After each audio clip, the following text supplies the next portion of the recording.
On a quiet Sunday morning in 2011, the congregation at St. Elijah's Baptist Church in rural Georgia prepared for worship.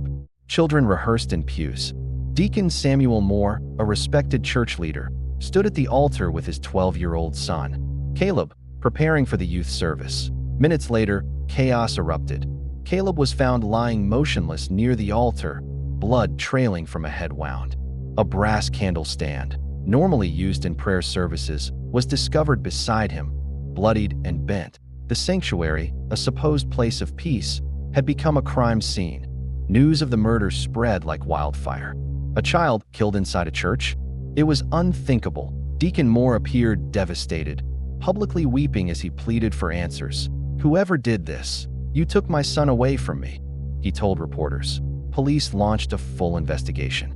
Early suspicion fell on a man reportedly seen entering the church shortly before the murder, described by congregants as a disheveled stranger in a brown jacket.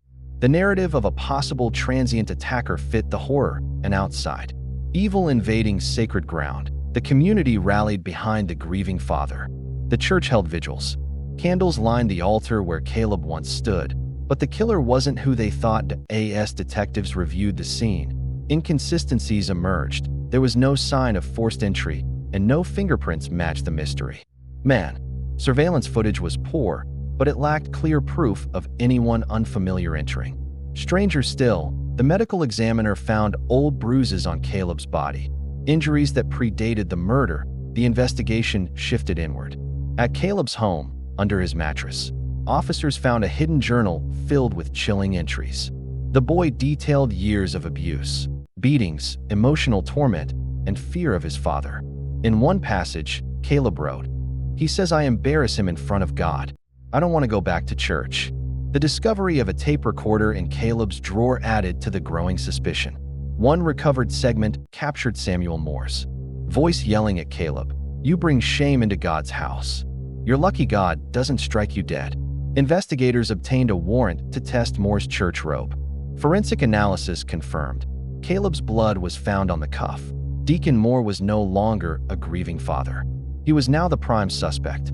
Faced with the evidence, Samuel Moore eventually confessed. He claimed Caleb had refused to participate in the youth prayer service that morning, a moment Moore viewed as public disobedience. "He looked at me with defiance. In the house of the Lord," Moore reportedly said. Driven by rage and a twisted sense of religious discipline, Moore struck his son with the nearest object, the candle stand, killing him instantly. Then, in a cold and calculated move, he staged the scene and fabricated the story of a random church intruder. But Moore's motive wasn't just rage.